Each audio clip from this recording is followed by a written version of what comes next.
Hello बच्चों, आज हम क्लास 11th के व्यवसाय अध्ययन का थर्ड चैप्टर निजी, सार्वजनिक एवं भूमंडलीय उपक्रम, इस थर्ड चैप्टर का हम लास्ट वीडियो देखेंगे। बहुराष्ट्रीय कंपनियां, इसके हम 2-3 टॉपिक यहाँ पर देखेंगे। तो हमारा अगला टॉपिक है बहुराष्ट्रीय कंपनियां और बहुराष्ट्रीय कंपनियों से होने वाले लाभ या महत्व या एडवांटेजेस या इम्पोर्टेंस। इसमें हम देखते हैं कि बहुराष्ट्रीय कंपनियां, शॉर्ट में बता दे रही हूं, बहुराष्ट्रीय कंपनियां यानी ऐसी कंपनियां जो कई देशों के साथ व्यापार करती हैं। किसी एक देश की कंपनी जब कई कंपनियों के साथ व्यापार करती है तब उसको बहुराष्ट्रीय कंपनी कहते हैं। अब हम देखते हैं बहुराष्ट्रीय कंपनी के लाभ। पहला है नवीनतम तकनीक का उपयोग। बहुराष्ट्रीय कंपनियां नवीनतम तकनीकी ज्ञान का उपयोग करती हैं। इनकी नवीनतम तकनीक का लाभ इनसे संबंध सभी कंपनियों को प्राप्त होता है।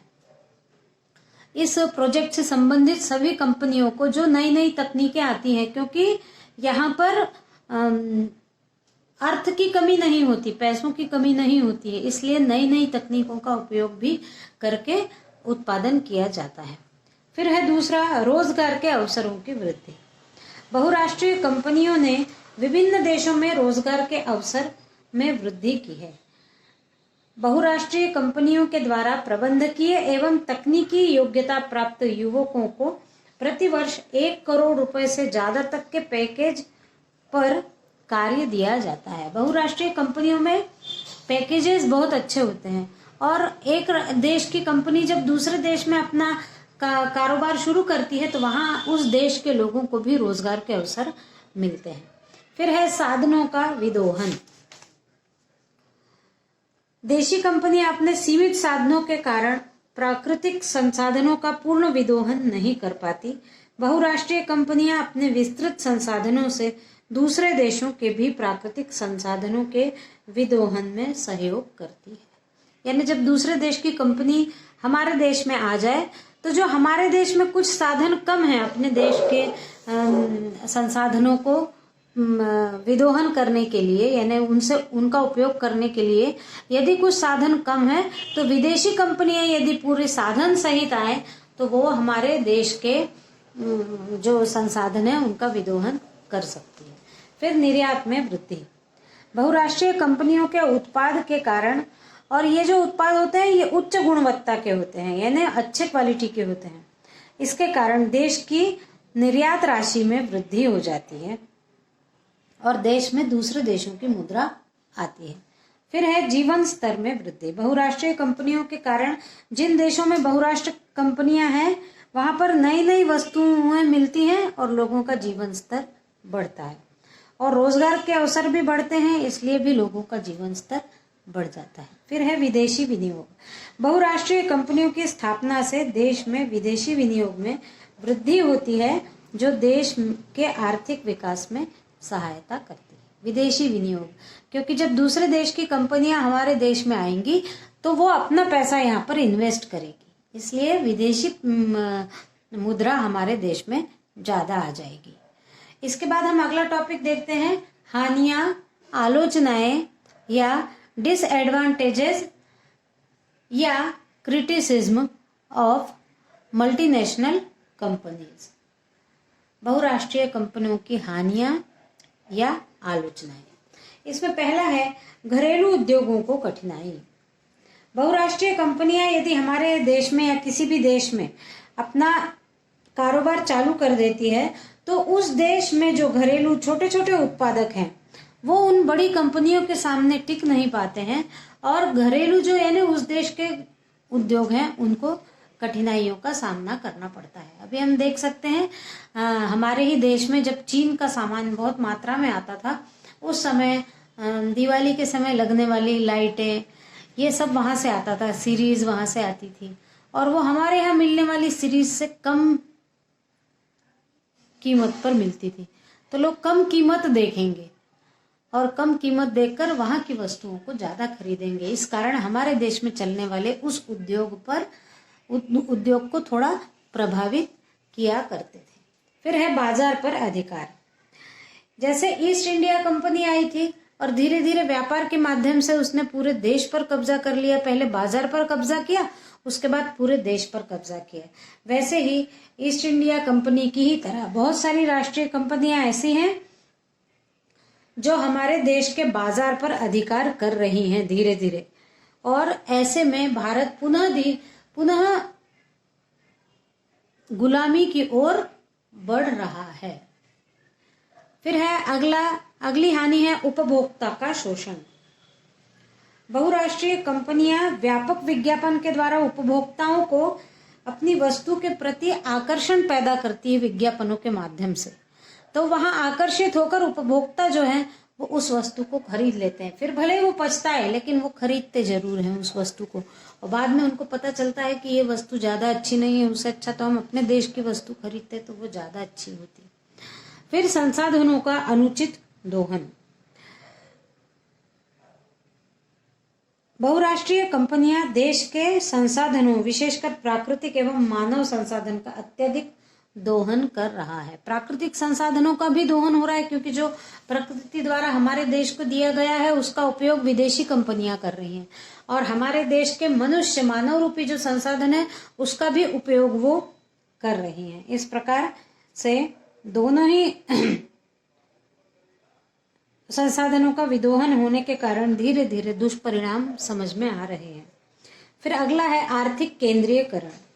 बहुराष्ट्रीय कंपनियां देश की बड़ी बड़ी कंपनियों के साथ ही मिलकर कार्य करती हैं। इस प्रकार आर्थिक केंद्रीयकरण को बढ़ावा मिलता है। आर्थिक रूप से एक जगह पावर आ जाना यानी आर्थिक केंद्रीयकरण। तो जो बड़ी बड़ी कंपनियां हैं उनके साथ मिलकर जब बहुराष्ट्रीय कंपनियां उद्योग प्रारंभ करती हैं तो आर्थिक केंद्रीयकरण होने का डर होता है। फिर राष्ट्र की संप्रभुता को खतरा। बहुराष्ट्रीय निगमों से में राष्ट्र की सुरक्षा और प्रभुसत्ता को खतरा पैदा हो गया है। ऐसा लगता है धीरे धीरे वे कहीं राष्ट्र पर अपना कब्जा न कर ले। जिस प्रकार ईस्ट इंडिया कंपनी ने धीरे धीरे व्यापार करने के लिए आई, बाजार पर अधिकार कर लिया और धीरे से पूरे देश पर अधिकार कर लिया। तो बहुराष्ट्रीय कंपनियां यदि आती भी हैं तो देश की अस्मिता के लिए और उसकी प्रभुसत्ता के लिए खतरा उत्पन्न कर सकती हैं। फिर हम अगला टॉपिक देखते हैं, वैश्वीय उद्यम या ग्लोबल एंटरप्राइजेस। तो ग्लोबल एंटरप्राइजेस यानी देश की अर्थव्यवस्था को विश्व की अर्थव्यवस्था से जोड़ना। वैश्वीकरण से विश्व बाजारों में पारस्परिक निर्भरता उत्पन्न हो जाती है। वैश्वीय उद्यम यानी वैश्वीकरण, यानी किसी भी देश में के बाजार में किसी दूसरे देशों की वस्तुओं का सामान्य तौर पर मिल जाना, यह कहलाता है वैश्वीय उद्यम। यानी एक देश की वस्तु दूसरे देश में के लिए बाजार खुला रहेगा, और बाजार जो वैश्वीकरण है वो एक दूसरे पर फिर निर्भरता भी प्रारंभ कर देता है। एक वस्तु के लिए हम निर्भर रहे दूसरे देश के ऊपर। व्यापार देश की सीमाओं में प्रतिबंधित न होकर अब पूरे विश्व में फैल चुका है, और अब पूरे विश्व तुलनात्मक लागत और लाभ दशाओं का विदोहन करने में अग्रसर हो रही है। यानी अब पूरे विश्व में कम से कम रुपए में वस्तु बनना और उसको अधिक से अधिक लाभ में बेचना, इस प्रकार से कार्य कर रही हैं।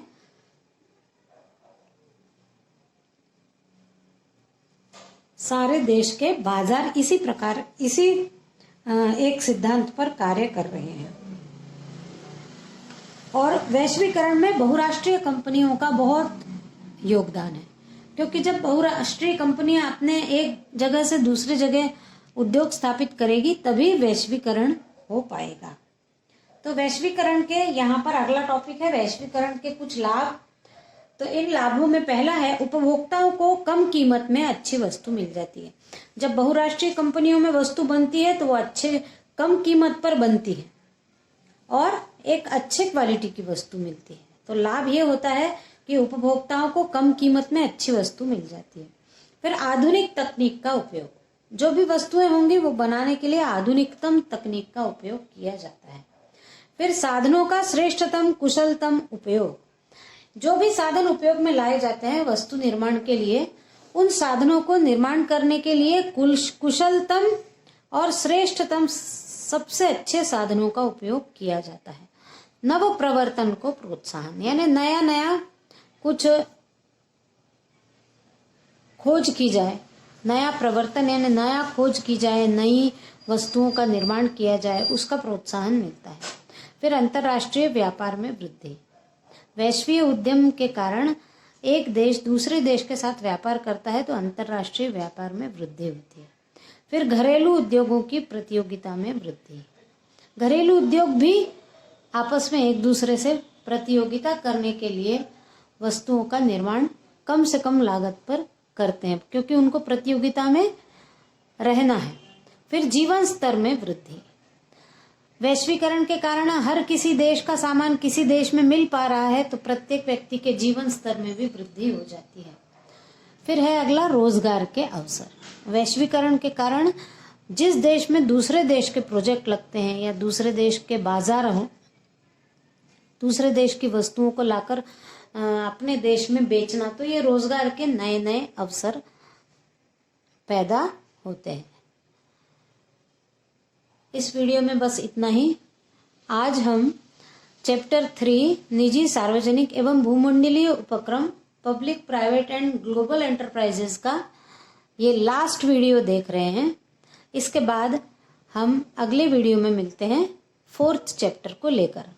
लेकिन यदि आप अभी भी मेरे वीडियोस पूरे नहीं देख रहे होंगे या अभी भी आपने सब्सक्राइब नहीं किया होगा, अभी आप लाइक भी नहीं करते हो, पूरा वीडियो भी नहीं देखते हो, तो फिर कैसे पढ़ाई आसान हो पाएगी।